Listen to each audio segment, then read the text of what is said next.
오늘부터 전도서 강해가 시작이 됩니다. 전도서 강해를 통해 인생을 즐겁게 살기 위해서는 어떻게 해야 하는지 잘 깨달으시기를 바랍니다. 전도서를 볼 때 우리가 가장 먼저 살펴보게 되는 것이 있습니다. 누가 전도서를 기록했는가입니다. 전도서를 기록한 저자는 누구인가 라는 것인데요. 필경 누군가가 하나님의 영감으로 전도서를 기록했습니다. 그런데 저자가 누구인지를 밝히지 않고 있어요. 1절 보시면 다윗의 아들 예루살렘의 왕 전도자의 말이다 라고만 소개하고 있습니다. 전도서의 기록자는 과연 누구일까? 우리는요, 전도서의 전체 내용을 보면서 그 기록자가 누구인지 찾아낼 수 있습니다. 무엇보다도 그 사람은 나이가 많은 사람이에요. 전도서를 읽으면 나이 많은 노인이 젊은이들에게 인생의 길에 대해서 가르쳐주고 있는 그런 장면을 그려볼 수 있습니다.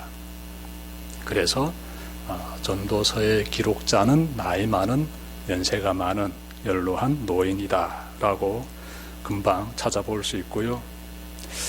그 사람에 대해서 전도자라고 소개하지요. 전도자에 대해 잠깐 설명하면, 전도자란 모여온 군중에게 진리를 전파하는 그런 사람을 가리킵니다. 전도서의 기록자가 나이 많은 전도자라면 다음으로 찾아볼 수 있는 단서가 있는데, 전도서 12장 9절 보시면 그는 많은 잠언을 기록한 지혜자다라고 말씀하고 있습니다. 여러분, 성경에 잠언을 기록한 사람은 누굽니까? 다윗의 아들, 이스라엘의 왕 솔로몬이지요. 그러므로 전도서를 쓴 사람은 다름 아닌 솔로몬입니다. 솔로몬. 그가 노년에 전도서를 쓴 것이지요. 그러면 이런 질문이 생깁니다. 아니, 솔로몬이 전도서를 썼다면 자신의 이름을 밝히면 얼마나 좋겠습니까? 솔로몬은 잠언을 쓸 때 잠언에 자신의 이름을 분명히 밝혔습니다. 네. 다윗의 아들 예루살렘의 왕 솔로몬의 잠언이다 라고 자신의 이름을 뚜렷하게 밝혔습니다. 그런데 전도서에서는 자신의 이름을 밝히지 않고 있어요. 왜 그럴까요? 솔로몬은 아버지인 다윗의 뒤를 이어서 이스라엘의 왕이 되었지요. 그는 왕이 된 그 초기에는 하나님을 참으로 잘 의지했습니다. 하나님을 잘 믿었어요. 그런데 세월이 지나면서 점점 그의 신앙이 병들기 시작합니다. 나중에는요, 그가 우상을 숭배하는 그 자리에까지 굴러떨어지게 돼요. 완전 신앙이 병들고, 정말 악취가 나는 상태로 굴러떨어진 것이지요. 우상을 숭배한다는 게 무엇입니까? 하나님을 떠난 것이지요. 하나님 앞에서 사악한 죄악을 저지른 것이지요. 솔로몬은요, 그러다가 인생 말년에 접어들고서야 자신의 죄를 회개하게 됩니다. 죄를 깨우치게 되지요. 그는 자신이 저지른 죄의 심각성을 정말 크게 깨닫게 됩니다. 그는 자신과 하나님 사이에 그 평화가 사라졌음을 뒤늦게나마 깨달았던 것 같습니다. 여러분, 솔로몬이라는 이름 속에는 평화로운 자라는 의미가 담겨 있습니다. 그 평화는 하나님 안에서의 평화예요. 그는 하나님 앞에서 죄를 지었으므로 더 이상 솔로몬이라는 이름을 쓸 자격이 없다고 여겼던 것 같습니다. 그러하였기에 전도서에서 자신의 이름을 밝히지 않고 있는 것이지요. 하나님은 우상 숭배의 자리에서 뒤늦게나마 회개하고 다시 하나님께로 돌아온 솔로몬을 뿌리치지 않으십니다. 받아주십니다. 그래서 그를 통해 전도서를 기록하게 하십니다. 전도자이자 지혜자인 솔로몬은 자신의 삶을 돌아보며 인생의 중요한 지혜를 전하고 있습니다. 가장 먼저 그는 인생의 허무함에 대해서 말합니다. 이 속에 중요한 지혜가 있지요. 인생의 허무함. 2절 보십시오. 전도자가 말한다. 헛되고 헛되다. 헛되고 헛되다. 모든 것이 헛되다. 헛되다라는 히브리 단어는 헤벨이라는 단어인데요. 헤벨이란 이 단어 속에 두 가지 의미가 담겨져 있습니다. 크게 보게 되면 두 가지 의미가 담겨져 있어요. 하나는 수증기, 그리고 입김, 안개 등의 의미를 담고 있습니다. 수증기라든지 입김이라든지 안개는 잠깐 있다가 사라져버리는 것들입니다. 즉, 이 세상에서의 삶도 이와 같다라는 것이지요. 잠깐 있다가 곧 사라져버리는 것, 그것이 우리의 인생이다라는 의미가 헤벨이라는 단어 속에 담겨져 있습니다. 즉, 헛되다라는 그 단어의 의미 속에 잠깐이면 지나가 버리는 인생임을 잊지 말아라 라는 의미가 담겨져 있죠. 4절 보십시오. 한 세대가 가고 또 한 세대가 오지만 세상은 언제나 그대로다, 이렇게 말씀하고 있습니다. 4절에서도 말씀하고 있듯이 우리의 인생은 유한합니다. 유한한 인생은 살다 보면 알 수 있듯이 참으로 짧습니다. 우리 모두는 잠깐의 인생을 삽니다.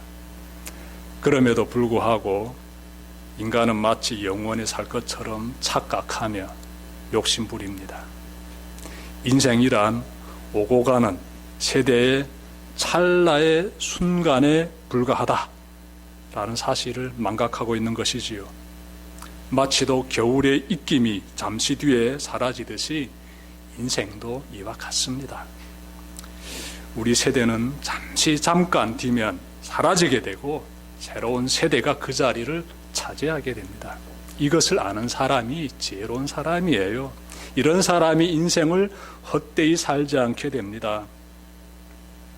헛되다라는 단어 헤벨, 이 히브리어 헤벨이라는 단어가 가지고 있는 또 다른 의미는요, 실체가 없다, 허무하다가 되겠습니다. 솔로몬은 자신의 부끄러웠던 삶을 돌아보며 그러한 삶은 참으로 허무한 삶이다 라고 말하고 싶었던 것이지요. 3절 보시면 사람이 세상에서 아무리 수고한들 무슨 보람이 있는가, 이렇게 말씀합니다. 우리는 눈을 뜨면 감을 때까지 살아가기 위해서 일합니다. 생존하기 위해서 일하지요. 빗바람 막아주고 더위 막아주고 추위 막아줄 수 있는 그 집이라는 공간을 마련하기 위해서 일하고요. 매일의 그 먹고 살아야 되는 양식을 얻기 위해서 우리는 나가서 일합니다. 우리는 자녀들을 키우기 위해서, 자녀들을 양육하기 위해서, 그래서 또 나가서 죽어라고 일합니다. 몸이 지치고 피로가 쌓이고 하루는 쉬고 싶지만 쉬지 못하고 또 해가 뜨게 되면 나가 일하는 이유가 살아가기 위해서지요. 쉬지 않고 일합니다. 이처럼 열심히 수고하며 일하는 여러분의 마음에 필경, 얻고자 하는 바람이 있을 것이에요. 그 바람은 무엇인지 저는 잘 모르겠습니다. 분명 여러분들에게는 얻고자 하는 바람이 있을 겁니다. 내가 이렇게 열심히 일함으로써, 이렇게 열심히 수고함으로써 내가 얻고자 하는 그러한 바람이 있을 것입니다. 그런데 이 전도서를 보니까 솔로몬은요, 아무리 수고한들 무슨 보람이 있는가라고 말합니다. 이 말의 의미를 좀 묵상할 필요가 있는데요, 솔로몬은 인생에서 누구나 원하는 것이 무엇인지를 이 말 속에 나름 암시하고 있습니다.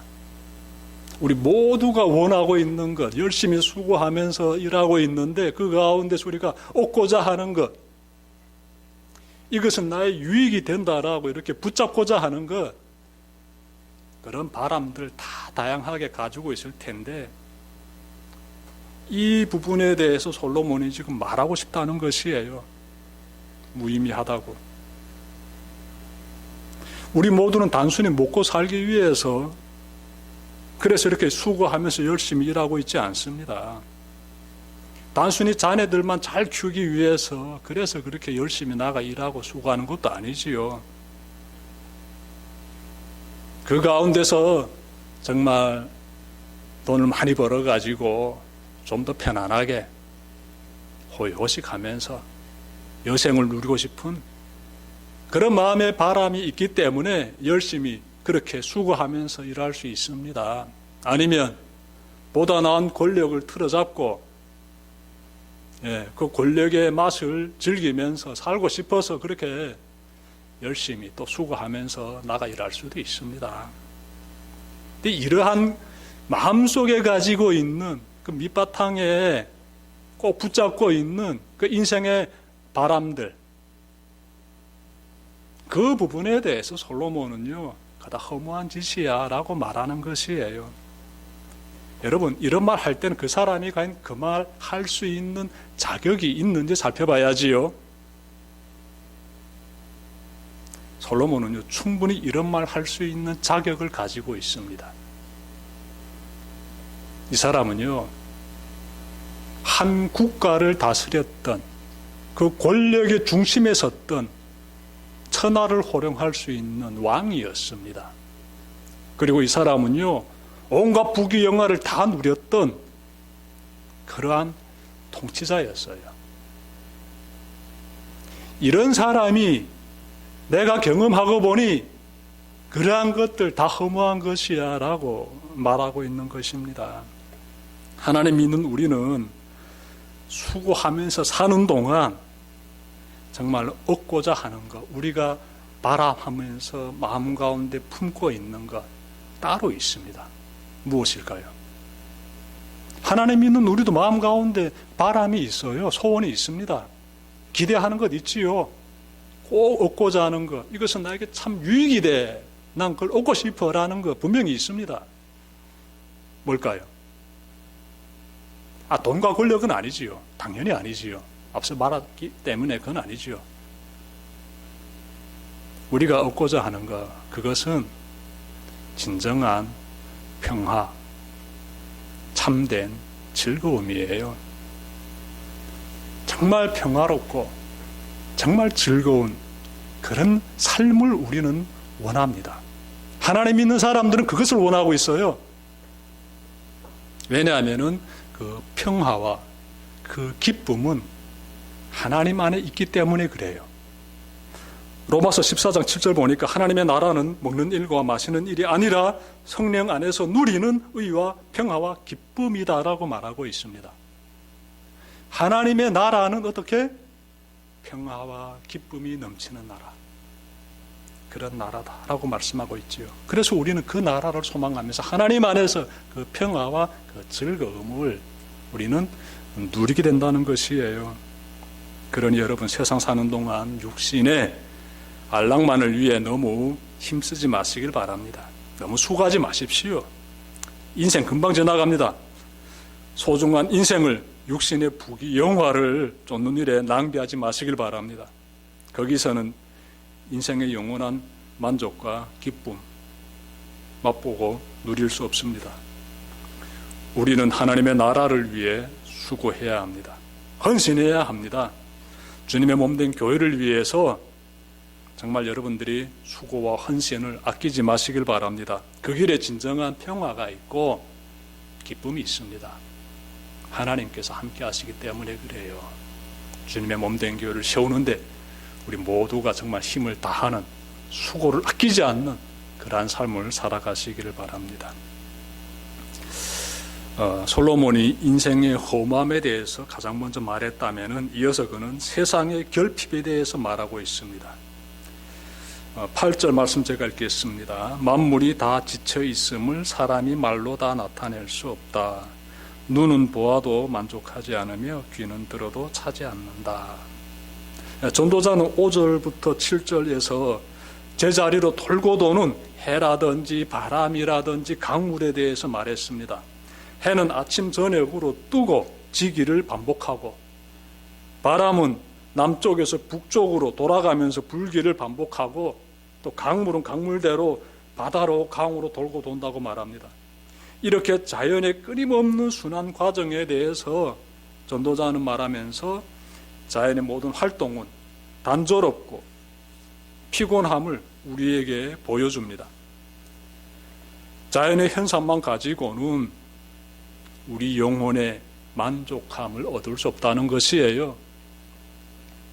물론 자연 보게 되면 가끔씩 그 자연이 우리에게 주는 뭉클함이 있습니다. 하나님께서 창조하신 이 자연의 세계를 바라보면서 하나님의 그 창조의 손길을 느낄 수 있습니다. 그래서 그 순간 영혼의 만족함 느껴집니다. 하지만 그때까지입니다. 잠깐이지요. 여러분, 우리는요, 오늘 말씀을 가만히 봐야 돼요. 자연의 현상만 가지고는 우리 영혼의 만족함을 느낄 수 없다. 지속적인 정말 충만한 만족감을 느낄 수 없다. 그걸 알아야 돼요. 8절에서 전도사는요, 이렇게 말합니다. 이러한 자연의 순환 과정에 대해서 전도자가 말하면서 8절에서 이 세상이 가지고 있는 결핍에 대해서 말합니다. 세상이 가지고 있는 결핍. 눈은 보아도 만족하지 않으며 귀는 들어도 차지 않는다. 다가오지요? 어떤 의미인지. 우리가 살아가는 세상을 보십시오. 예. 이 자연 만물도 보고 세상도 바라보고 다 생각해 보십시오. 만족함이 있습니까? 저는 세상에서 가장 정말 웅장한 그러한 자연의 경관을 가졌다고 하는 그랜드 캐년에 가봤습니다. 정말 그 그랜드 캐년이라는 어마어마한 그 자연 광경을 딱 봤을 때 감동받았어요. 정말 감회가 새롭더군요. 감탄이 나오게 되고 놀랐지요. 그런데 한 10분 바라보니까 처음에 가졌던 그러한 놀라운 감동들이요 다 사라져 버립니다. 그냥 큰 계곡이고, 예, 아찔하게 펼쳐진 그러한 자연의 경관이 한 10분 정도 지나고 보니까 그냥 큰 골짜기로 보이고 그냥 산으로 보이고 능선으로 보이더라고요. 이어서 제가 세계적으로 유명한 킹스 캐년 국립공원에 가봤는데 역시 마찬가지더군요. 처음에는 어마어마하게 큰 세코야 나무, 이 정말 나무가요, 이 사람 정말 10여 명이 팔을 뻗쳐가지고 이렇게 해도 다 앉지 못할 그런 큰 나무들 바라보면서 감탄했는데요. 한 10분 정도 지나니까 그런 감탄이요 다 사라져 버리더라고요. 그냥 큰 나무로만 보이는 거예요. 솔로몬이 눈으로 보아도 만족하지 않다는 말이 참 깊이 와닿습니다. 귀도 마찬가지예요. 아무리 심금을 울려주는 좋은 노래일지라도요, 반복해서 듣게 되면은요, 실증 나게 됩니다. 실증 나게 돼요. 우리의 눈과 귀는 모두 새로운 것을 갈망합니다. 이러한 현상을 인간 관계에 한번 적용시켜 보십시오. 아무리 친한 사람도요, 자주 만나면요, 실증 느끼게 돼요. 잠언 25장 17절 말씀 제가 읽겠는데요. 너는 이웃집에 자주 다니지 말라. 그가 너를 싫어하며 미워할까 두려우니라. 예. 실증을 느낀다는 거예요. 사람과의 관계에도 너무 이렇게 가깝게 이렇게 지내다 보게 되면은 실증을 느낀다는 것이에요. 아무리 사랑하는 사이일지라도 마찬가지지요. 정말 뜨거웠던 사랑 한 1년이나 2년 지나게 되면 다 식어버립니다. 이것이 세상이에요. 이 세상은 결핍이 존재하므로 이 세상에서 영원한 만족 누릴 수 없습니다. 그러므로 우리는 세상의 것이 너무 연연하면 안 돼요. 우리는 하나님 안에 거할 때 비로소 세상의 결핍에서 벗어나 영원한 만족을 누릴 수 있습니다. 그러니 하나님 안에 거하는 것이 너무나 중요한 것이에요. 눈에 보이는 현실, 세상의 것들, 내 마음에서 일어나는 그 어떤 욕구들, 그 어떤 감정들, 그런 부분들에 너무 연연하지 마시고 잠시 잠깐 뒤면 다 사라져버리는 것들이니까 영원하신 하나님을 사모하시길 바라요. 우리의 그 충만함, 그 만족감은요, 하나님 안에서 우리가 발견할 수 있습니다.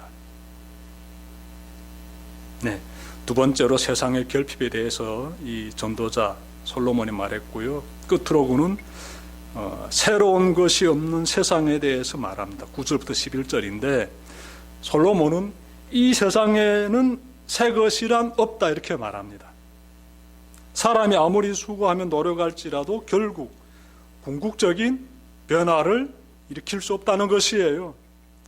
사람이 이전의 활동이나 사건 또는 성취된 일을 기억하지 못하기 때문에 새롭게 보일 뿐이다 라고 말하고 있습니다.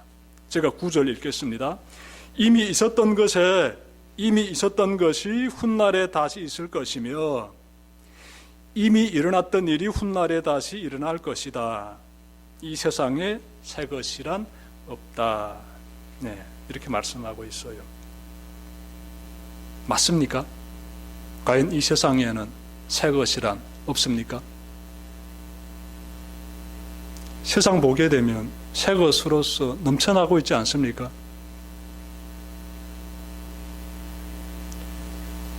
정말 놀랍지 않습니까?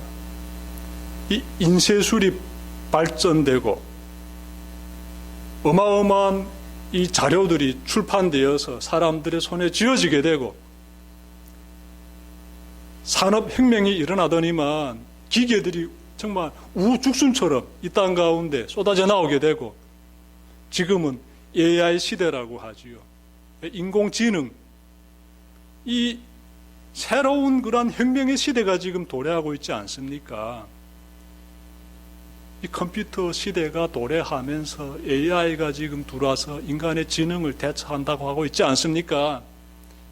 새로운 변화들이 막 나타나고 있지 않습니까? 그래서 세상은 새로운 곳으로 날마다 이렇게 바뀌어지고 있는데 성경 보니까 세상에 새 것은 없다 이렇게 말씀하고 있은즉 무슨 말씀일까?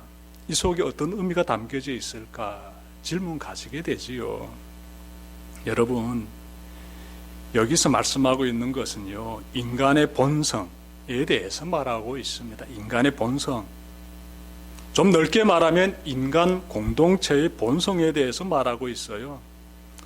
현대 유명한 사상가이자 역사학자인 유발 하라리가 고대 시대의 인류와 오늘날 인류의 공통점은 정보 네트워크를 구축한 것이다 라고 말했습니다. 정보 네트워크는 컴퓨터가 등장해서 비로소 탄생된 것이 아니라 고대에도 있었다는 것입니다.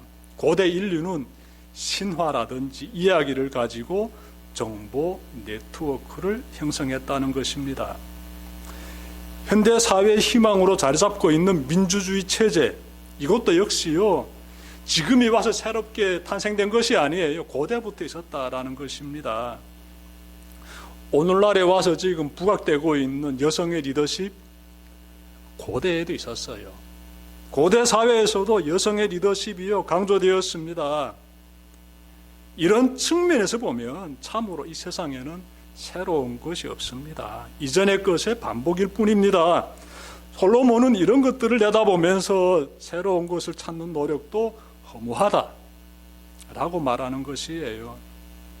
지금까지 전해드린 말씀 쭉 정리하게 되면 솔로몬은 인생의 허무함에 대해서 말했으며 세상의 결핍에 대해서 말했으며 끝으로 새로운 것이 없는 세상에 대해서 말했습니다.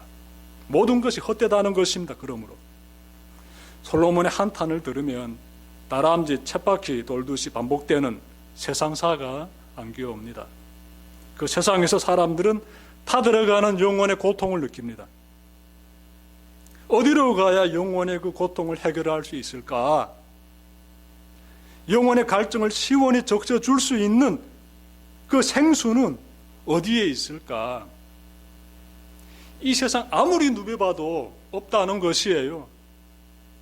솔로몬은 이러한 상황을 내다보면서 그래서 세상을 쫓는 인생은 허무하다라고 말하는 것입니다. 여러분, 우리는요, 예수님에게로 다가가야 합니다. 예수 그리스도에게 다가가야 돼요. 그분이 우리의 타들어가는 영혼을 시원하게 적셔줄 수 있는 생수가 되십니다. 누구든지 내게로 오면 그 생수를 주겠다고 예수님께서 말씀하셨어요. 목마른 자에 다 내게로 오라. 내가 그 생수를 주겠다. 내게로 와서 마음껏 마시라 라고 말씀하신 분이 예수님이세요. 예수님에게로 나아가는 인생이 헛되지 않는 인생, 진정으로 값진 인생이라는 사실 잘 기억하시면서 여러분, 남은 한 주요, 하나님 안에 거하고 하나님이 주시는 그 만족감으로써, 그 충만한 그 기쁨으로써 잘 살아내시기를 주님의 이름으로 축원합니다. 우리 기도드립시다.